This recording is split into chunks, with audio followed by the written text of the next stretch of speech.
నమస్కారం. బీఆర్‌కే భక్తి ప్రేక్షకులందరికీ స్వాగతం. నేను మానస. ఈరోజు మనతో పాటు స్టూడియోలో ఉన్నారు ప్రముఖ ఆధ్యాత్మికవేత్త, జ్యోతిష పండితులు బ్రహ్మశ్రీ సుభాష్ శర్మ గురువుగారు ఉన్నారు. గురుగారిని అడిగి మనకున్న సందేహాలను నివృత్తి చేసుకుందాం. నమస్కారం గురువుగారు. శ్రీమాత్రే నమః.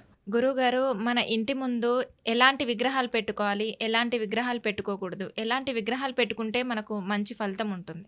ముందుగా ప్రేక్షకులందరికీ శ్రీమాత్రే నమః, శ్రీ గురుభ్యో నమః. నమో దేవ్యై మహాదేవ్యై శివాయై సతతం నమః. నమ ప్రకృత్యై భద్రాయై నిహితాం ప్రణతాస్మిత. మనము ఇంటిలో పెట్టుకోవాల్సినటువంటివి కొన్ని దైవికపరమైనటువంటి వస్తువులు కొన్ని ఉంటాయి. చాలామందికి మీరు అన్నట్టుగా ఇంటి ఎదురుగ్గా అంటే గేటుకి ఇరువైపులా ఆ స్తంభాలు ఉంటాయి కదా, అవును.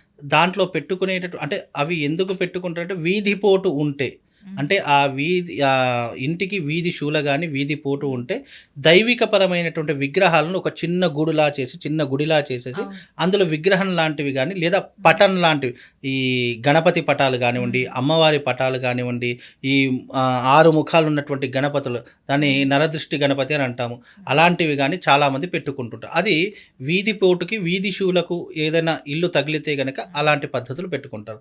ఇక ఇంట్లోకి వచ్చేసరికి గుమ్మం పైన ఈ వుడ్డుతో చేసినటువంటివి కానీ లేదా యంత్రాలు కానివ్వండి, లేదా ఏదైనా దేవతా పటాలు కానివ్వండి, ఇవి చాలా మట్టుకు చాలా ఇండ్లలో మనం చూస్తూ ఉంటాం. ఎందుకంటే అవన్నీ కూడా నెగిటివ్ ఇంపాక్ట్ ఇంటిలోకి రాకుండా, అంటే చెడు సంకేతాలు కానివ్వండి, గాలి ధూళి లాంటివి ఇంట్లోకి రాకుండా ఉండడానికి, ఇంట్లో ఉన్నటువంటి మనుషులకు ఒక రక్షణగా ఉండడానికి మనం గుమ్మం మీద అనేక రకాల యంత్రాలు కానీ, లేదు అంటే నిమ్మకాయలు కానివ్వండి, గుమ్మడికాయలు కానివ్వండి, దేవతలకు సంబంధించినటువంటి ఫోటోలు కానివ్వండి, ఇలాంటివి చాలా మట్టుకు పెడతాం. ఇవన్నీ ఎందుకు పెడతాము అని అంటే కనుక ఇంట్లోకి నెగిటివ్ ఎనర్జీ రాకుండా ఉండడానికి, ఇంట్లో ఉన్నటువంటి వ్యక్తులు ఎప్పుడు కూడా ఆరోగ్యంగా ఉండడానికి ఇలాంటి పద్ధతులు ఎప్పటి నుంచో మన ఆచారంలో ఉన్నటువంటి విధానాలు. ఇంటికి గృహప్రవేశం చేసినప్పుడే తప్పకుండా బంధనం లాంటిది చేయాలి.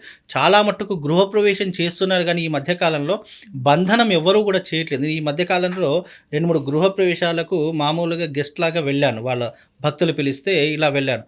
వాళ్ళు అక్కడ అందరూ కూడా అన్ని రకాల తంతు చేస్తున్నారు, అన్ని రకాల పూజలు చేస్తున్నారు కానీ ఇంటికి బంధనం వేయట్లేదు. పూర్వకాలంలో ఏం చేసేవారంటే ఈ యొక్క పుణ్యావాచనంలో ఒక దారపుండం తీసుకొని అందులో పుణ్యావాచనంలో అది వేసి ఇంటికి మంత్రయుక్తంగా బంధనం చేసేవాళ్ళు. అంటే ఆ దారాన్ని ఇంటి పైకప్పు భాగంలో మొత్తం ఇంటి చుట్టూ తిప్పేటటువంటి వాళ్ళు, దాని బంధనము అంటాము. అలాంటి బంధనం ఈ మధ్యకాలంలో ఎవ్వరూ కూడా చేయట్లేదు. దాని ద్వారా ఏమవుతుంది అంటే ఇంట్లో నెగిటివ్ ఎనర్జీ పెరిగిపోతుంది. ఏ ఇల్లైనా ఏ అపార్ట్మెంట్ అయినా ఇంటిలో బంధనం చేయకపోతే అనేక రకాలుగా ఇబ్బందులు జరుగుతాయి. అవి ఎలాంటి ఇబ్బందులు జరుగుతాయి? ఇంట్లో మనశ్శాంతి ఉండదు, డబ్బు సంపాదిస్తారు, మనశ్శాంతి ఉండదు, కడుపు నిండా తిందాము అంటే రోగాల బాధతో శరీరం అంతా నిండిపోతూ ఉంటుంది. ఇంట్లో ఈర్ష, అసూయము, ద్వేషము ఇవన్నీ కూడా విపరీతంగా విజృంభిస్తూ ఉంటాయి. అంటే విపరీతంగా చెలరేగిపోతూ ఉంటాయి.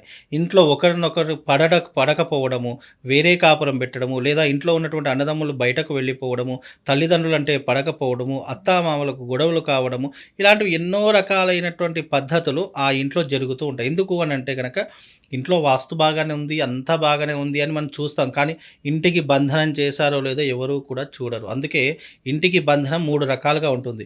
1 మంత్రబంధనము, 2 యంత్రబంధనము, 3 దారబంధనము. ఈ 3 కూడా చేయడం ద్వారా ఏమవుతుందంటే ఇంట్లో నెగిటివ్ ఇంపాక్ట్ ఉండకుండా ఉంటుంది. ఇప్పుడు కోట్లు పెట్టి ఇంట్లో తీసుకుంటారు. ఒక్కొక్క అపార్ట్మెంట్ తీసుకుంటే 3 కోట్లు, 4 కోట్లు, 5 కోట్లు ఇట్లా, అంటే డబ్బును పెట్టి లగ్జరీ చూసుకుంటున్నారు తప్ప ఇంటికి రక్షణ చూసుకోవట్లేదు ఎవరైనా కానీ.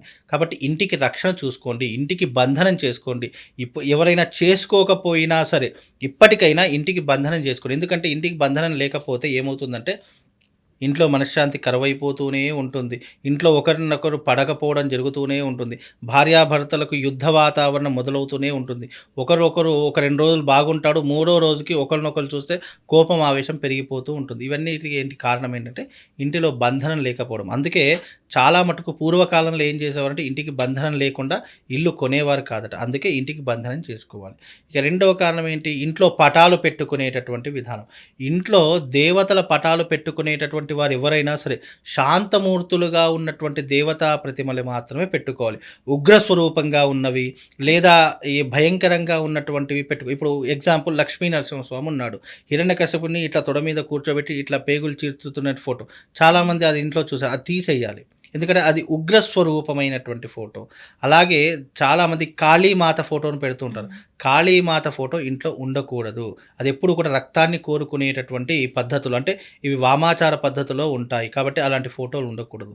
అలాగే మనం ఇంట్లో ఎంటర్ అయితున్నప్పుడు తప్పకుండా గణపతి యొక్క ప్రతిరూపం ఉండాలి. మనం బయటకు వెళ్ళినా, ఇంట్లోకి వచ్చినా గణపతి యొక్క ప్రతిమ ఉండాలి. అందుకే ఇప్పటికీ కూడా గుమ్మం మీద చాలామంది గణపతి యొక్క వుడ్‌తో చేసినటువంటి గణపతిని మనం చూస్తుంటాం. లేదా చాలా మట్టుకు గ్లాస్ మీద గణపతి యొక్క రూపం అనేది చూస్తాం. కాబట్టి గణపతి యొక్క రూపాన్ని ఇంట్లో పెట్టుకోవడం ద్వారా శుభసూచకం జరుగుతుంది. అలాగే ఇంటి లోపల వైపు సింహద్వారం ఉంటుంది. మెయిన్ ఎంట్రన్స్ సింహద్వారం అంటాం. ఆ మెయిన్ ఎంట్రన్స్ వైపు బయట వైపు గణపతి ఉండాలి. ఇంట్లోకి వెళ్ళేటప్పుడు మనకు గణపతి కనిపించాలి. ఇంటి నుంచి బయటకు వచ్చేటప్పుడు దానిపైన ఏ ఫోటో ఉండాలంటే మహాలక్ష్మి ఫోటో గానీ, లేదు అని అంటే గనక పరమశివుడి ఫోటో గానివ్వండి, లేదు అని అంటే గనక వెంకటేశ్వర స్వామి ఫోటో గానీ ఇలాంటివి పెట్టుకోవచ్చు. ఇవన్నీ కూడా ఏంటంటే లక్ష్మీప్రదమైనటువంటివి అని అర్థము.